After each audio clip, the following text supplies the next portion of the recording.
गोविंद गोविंद गोपाल भज मन गोविंदा गोविंदा गोपाला गोविंदा गोपाला गोविंद गोविंद गोपाल भज मन गोविंदा गोविंद गोविंद गोपाल भज मन गोविंदा गोविंदा गोपाला गोविंदा गोपाला गोविंद गोविंद गोपाल भज मन गोविंदा गोविंद गोविंद गोपाल भज मन गोविंदा गोविंदा गोपाला गोविंदा गोपाला गोविंद गोविंद गोपाल भज मन गोविंदा गोविंद गोविंद गोपाल भज मन गोविंदा। हे पुण्य आत्माओं, पूरी एकाग्रता के साथ सुनिएगा। फिर बता रहा हूँ, ध्यान से सुनिएगा। कथा के माध्यम से समझने का प्रयत्न कीजिएगा। रामकृष्ण परमहंस, आप सोचते होंगे जो परमहंस थे उनका तो कोई गुरु क्या होगा, उनके भी गुरु थे। रामकृष्ण परमहंस और उनके गुरु तोतापुरी, कभी नाम ना सुनो तो सुन लीजिएगा। उनके गुरु का नाम था तोतापुरी। उनकी क्या कहानी सबसे रोमांचक प्रसंगों में आता है। दो विपरीत विचारधाराओं के मिलन की, एक तरफ साकार भक्ति रामकृष्ण परमहंस और दूसरी तरफ निराकार वेदांत तोतापुरी के आगमन और उनके जीवन के उस परिवर्तन की लंबी कथा, जिन्होंने उन्हें पूर्ण बनाया। तोतापुरी एक नागा सन्यासी थे और अद्वैत वेदांत के प्रकांड विद्वान थे। 40 वर्षों से लगातार साधना कर रहे थे और उन्हें निर्विकल्प समाधि, अंतिम सत्य प्राप्त थी। वो कभी भी एक स्थान पर 3 दिन से अधिक नहीं रुकते थे। जब वो दक्षिणेश्वर मंदिर कलकत्ता बंगाल में युवा रामकृष्ण को मंदिर के चबूतरे पर बैठा देखा उन्होंने, तो तोतापुरी उनकी आंखों की चमक और चेहरे का तेज देखकर समझ गए ये कोई साधारण पुजारी तो नहीं होगा। रामकृष्ण से पूछा, क्या तुम अद्वैत, ध्यान दीजिएगा, द्वैत और अद्वैत, क्या तुम अद्वैत वेदांत की शिक्षा लेना चाहोगे? रामकृष्ण ने मासूमियत से उत्तर दिया, मैं अपनी माँ काली से पूछकर बताऊंगा। मैं अपनी माँ काली से पूछकर बताऊंगा। मंदिर में गए, माँ के आदेश लिया और वापस आकर कहा, माँ ने हाँ कह दी है। तो तोतापुरी मुस्कुराई, क्योंकि वो उस समय माँ काली को केवल ब्रह्म माया मानते थे। ध्यान से समझिएगा। तोतापुरी ने रामकृष्ण को दीक्षा दी और उन्हें ध्यान से बैठने को कहा। उन्होंने कहा, अपने मन से हर रूप को, हर छवि को निकाल दो। बहुत ध्यान से समझिएगा। अपने मन से हर रूप को, हर छवि को निकाल दो और केवल शून्य ब्रह्म का ध्यान करो। आर्य समाजियों का जो निराकार ब्रह्म के उपासक होते हैं, शून्य ब्रह्म का ध्यान कराते हैं। तो रामकृष्ण ध्यान में बैठे, लेकिन जैसे ही वो मन को शांत करते, माँ काली का सुंदर ममतामयी स्वरूप सामने आ जाता। जैसे राधा कृष्ण प्रेमियों के सामने राधा कृष्ण का स्वरूप आ जाता है, सीता राम प्रेमियों के सामने राम सीता का आ जाता है, शंकर भगवान के प्रेमियों के सामने शंकर भगवान का स्वरूप आ जाता है, विष्णु प्रेमियों के सामने विष्णु का रूप आ जाता है।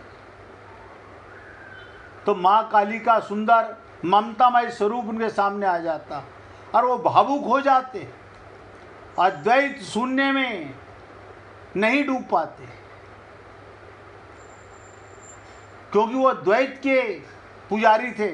उन्होंने तोतापुर से कहा, महाराज गुरुदेव, मैं जैसे ही आंखें बंद करता हूँ मेरे सामने माँ खड़ी हो जाती है, मैं उन्हें पार नहीं कर पा रहा, मैं अद्वैत में नहीं जा पा रहा। तोतापुरी थोड़े कठोर हुए गुरुजी। उन्होंने जमीन से कांच का एक टुकड़ा उठाया। ध्यान दीजिएगा, संत महात्मा कैसे कैसे लीला करते हैं ये क्या जाने। तोतापुरी गुस्से में एक कांच का टुकड़ा उठाया और रामकृष्ण के माथे पर तीसरी आंख के स्थान पर जोर से चुभा दिया। उन्होंने चिल्लाकर कहा, जब मां की छवि आए तो ज्ञान की तलवार से उसके 2 टुकड़े कर दो। अब आप बताइए, सारा जीवन माँ के उपासक रहे काली के, और गुरु कह रहा है जैसे ही माँ की तस्वीर सामने आए इससे 2 टुकड़े कर दो ज्ञान की तलवार से। जैसे मैंने तुम्हारे कोई चुबोया है ऐसे ही तुम उसे मिटा दो। अब आप कहोगे, क्या मैं ऐसे गुरु की बात मानूं कि नहीं मानूं? अगली बार जब रामकृष्ण ध्यान में बैठे तो उन्होंने अपनी इच्छा शक्ति ज्ञान की तलवार उठाई और माँ की उस छवि का भेदन कर दिया, काट दी। उस क्षण वो निर्विकल्प समाधि में चले गए। 3 दिनों तक रामकृष्ण परमहंस जड़वत पड़े रहे। तोतापुरी दंग रह गए। जिस सत्य को पाने में 40 साल लग गए थे तोतापुरी को, रामकृष्ण ने 3 दिन में पा लिया। ये शरणागति का कमाल है कि गुरु जो कहे उसके लिए बुद्धि नहीं लगानी। आज परशुराम जी का अवतार है। परशुराम जी ने भी के पिता ने भी उनसे कहा था कि तू गुरु दक्षिणा देना चाहता है, अपनी माँ और बहनों भाइयों की गर्दन काट के ले आ। और रामकृष्ण परमहंस की तरह परशुराम जी ने भी तुरंत ला करके गुरु के सामने पेश कर दी गर्दनें। शरणागति को बहुत गहराई से समझिएगा। नरेंद्र भाई जरा मोबाइल की आवाज़ बंद कर लेना। तो तोतापुरी रामकृष्ण को सिखाने लगे। ध्यान दीजिएगा, तोतापुरी रामकृष्ण को सिखाने आए थे, लेकिन वो खुद एक बड़ी सीख वंचित थे। वो मानते थे ये संसार और देवी देवता सब मिथ्या हैं। वो रामकृष्ण के भक्ति भाव और काली के सामने रोने मजाक उड़ाते थे। वो कहते थे मिट्टी की मूर्त क्या कर सकती है। तभी तोतापुरी को बंगाल की जलवायु के कारण भयंकर पेचिश लग गई। उनके पेट में असहनीय दर्द होने लगा। गुरु के शरीर को नश्वर मानते, इसलिए उन्होंने दर्द पर ध्यान नहीं दिया। लेकिन दर्द इतना बढ़ गया वो ध्यान नहीं लगा पा रहे थे। उन्हें अपने शरीर पर क्रोध आया। उन्होंने सोचा ये शरीर साधना में बाधा बन रहा है, इसे गंगा में विसर्जित कर देना चाहिए। आधी रात को तोतापुरी गंगा के पानी में गहरे उतरे ताकि डूबकर प्राण त्याग सकें। वो चलते गए, बीज धार तक पहुंच गए, लेकिन उस रात गंगा में चमत्कार हुआ। पानी केवल उनके घुटनों तक रहा। पूरी नदी पार कर गए, लेकिन पानी गहरा कहीं नहीं आया। वो हैरान होकर किनारे पर बैठ गए। तभी उन्हें ज्ञान हुआ कि जो पानी कल तक गहरा था, आज वो सूखा।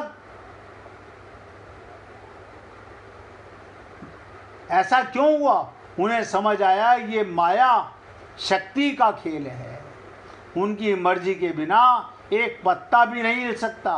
भगवान कहते हैं ना गीता में, देवी ही सा गुणमयी मम माया दुरत्या। भगवान की बिना मर्जी के पत्ता भी नहीं हिलता। यहाँ तक कि मौत की उनकी मर्जी के बिना नहीं आ सकती। वो भागते हुए मंदिर आए और माँ काली की प्रतिमा के सामने दंडवत प्रणाम किया। उन्होंने रामकृष्ण से कहा, ब्रह्म और शक्ति एक ही हैं। बहुत ध्यान से सुनिएगा। निर्गुण निराकार ब्रह्म और सगुण साकार ब्रह्म एक हैं, दो नहीं हैं। जैसे पानी और उसकी शीतलता, जैसे आग और उसकी दाहकता शक्ति। तो गुरु ने कहा तोतापुरी ने, मैं अब तक अधूरा था। तोतापुरी और रामकृष्ण की ये कथा हमें सिखाती है, कभी ये भेद बुद्धि मत लाना कि जो ब्रह्म के उपासक हैं, जो निराकार के उपासक हैं, वो किसी और के उपासक हैं। वो भी परमात्मा के उपासक हैं। आपका अपना स्वरूप निराकार है। ध्यान दीजिएगा, आपके अंदर जो भगवान बैठा हुआ है वो भी निराकार है। ये तो शरीर आपको मिला है साकार। उस निराकार और सगुण साकार सृष्टि को जानने के लिए तो आप हम लोग भी तोतापुरी बने और रामकृष्ण बने, तो अपने निराकार स्वरूप को ब्रह्म जाने और सगुण साकार स्वरूप को भी भगवान जाने। यानी ये शरीर भी भगवान है और अंदर चेतना भी भगवान है। ये अज्ञानता विवेक द्वारा मिटाई जा सकती है। ज्ञान वेदांत है और भक्ति प्रेम एक ही सिक्के के दो पहलू हैं। बिना शक्ति के शिव शव के समान है और बिना शिव के शक्ति निराधार है। एक सच्चा गुरु अपने शिष्य से नई सीख भी ले सकता है। इसलिए हे पुण्य आत्माओं, तोतापुरी रामकृष्ण को सिखाने आए थे और आखिरकार सीख करके गए। इसलिए आज आपको दो शब्दों का भेद बताने जा रहा हूं बस। इसके बाद में आप गुड्डी जी से भजन सुनना। द्वा अक्षरस्तु, दो अक्षरों का मम। क्या मतलब? ये मेरा है। दो अक्षरों का मम, दोनों मैं हैं।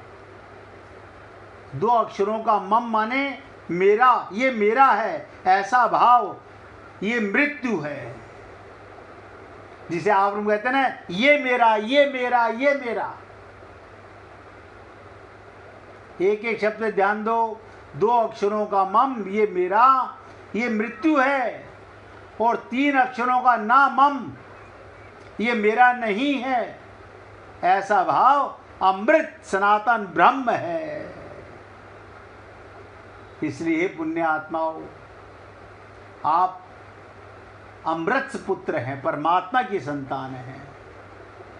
क्यों? माया के कारण, अज्ञानता के कारण संसार में जो है नहीं। संत महात्मा कहते हैं, झूठा है संसार धोखा खाएगा, कर ले हरि से प्यार वरना पछताएगा। ये मेरे शब्दों को थोड़ा सा सत्संग के बाद विचार कीजिएगा और चिंतन कीजिएगा। मम न मम, इसे कैसे बताते हैं संत महात्मा? जहाँ जहाँ मन जा लग जाई, सो सब माया जाने भाई। मन माया का बेटा है। मन में ये मेरा, ये मेरा, ये मेरा, ये मेरा, सब माया है, सब माया है। माया भगवान की शक्ति है, भगवान की दासी है। और माया का पुत्र मन हमारा दास है। लेकिन आप हम सब लोग अपने मन के गुलाम बने हुए हैं। मन के गुलाम यानी नौकर के गुलाम। हाँ, मेरा मन ये नहीं कर रहा, मेरा मन ये नहीं कर रहा, मेरा मन कहता है ये करना है, मेरा मन ये कहता है ये करना है। इसीलिए कहा गया मन एवं मनुष्याणाम कारणम बंध मोक्षो, मन ही बंधन और मन ही मोक्ष का कारण है। क्या मतलब? जब तक आप और हम लोग अपने नौकर के गुलाम रहेंगे, बंधन में रहेंगे, और मन ही मोक्ष का कारण है। आप मन के मालिक बन जाओ, अमृत से परमात्मा की संतान बन जाओ, तो आप का सदा के लिए मोक्ष हो गया। मैं तो अपने शब्दों से आप लोगों को थोड़ा सा परिचय कराना चाहता हूँ, और अपने आप भी यही शब्द सुन कर के, आपको चर्चा सुना कर के अपने मन को भी दृढ़ करना चाहता हूँ अपनी शक्ति परमात्मा को। हे अनंत अनंत परमात्मा, तू था, तू ही है और तू ही रहेगा, बाकी सब ये मन का भ्रम है। अच्छा लगे तो जीवन में उतारिएगा। आज अपने शब्दों को अर्पण कर रहा हूँ यहीं पर, और कल इसी श्लोक पर अर्पण संबंधी विशेष बात करूँगा। प्रत्येक कर्म, प्रत्येक चीज जहाँ आपने अपनापन किया वहाँ अज्ञानता आ गई, और जहाँ भगवान का माना वहाँ अर्पण आ गया। कुछ नहीं करना, बाकी सब ठगाई है, भ्रम है माया का। अब आप, मैं शब्दों को विराम देता हूँ। गुड्डी जी से भजन सुनिए, सुनाइए।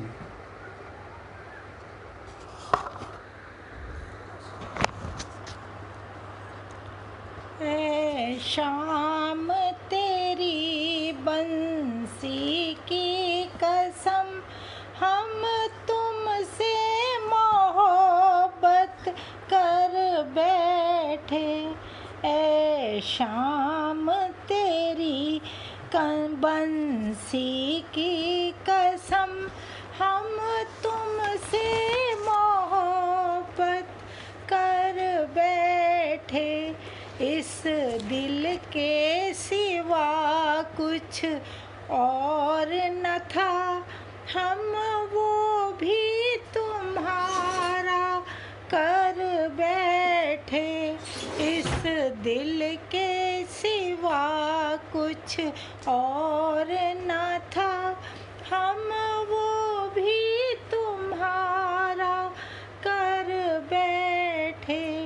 ऐ शाम तेरी बंसी की कसम, हम तुमसे मोहब्बत कर बैठे। हम रंग गए तेरे ही रंग में, ओ शाम तू सुन ले अरज मेरी। हम रंग गए तेरे ही रंग में, ओ शाम तू सुन ले अर्ज मेरी।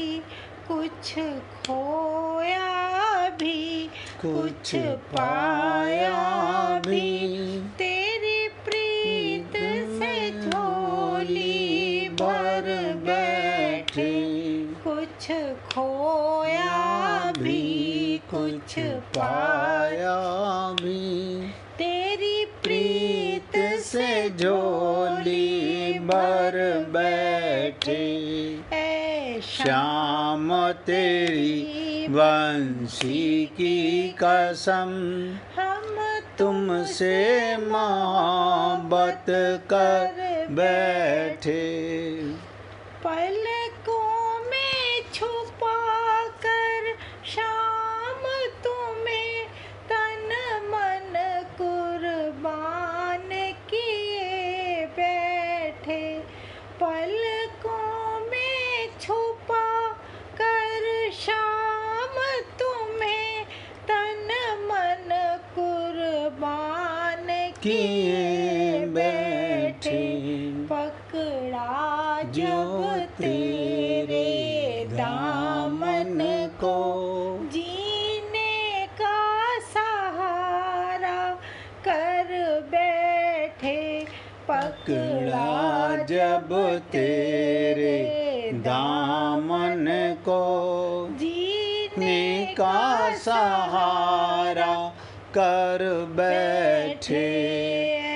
श्याम तेरी बंसी की कसम, हम तुमसे मोहब्बत कर बैठे। मगरूर हुआ क्यों हर, लेकिन जरा सामने आ सूरत तो दिखा।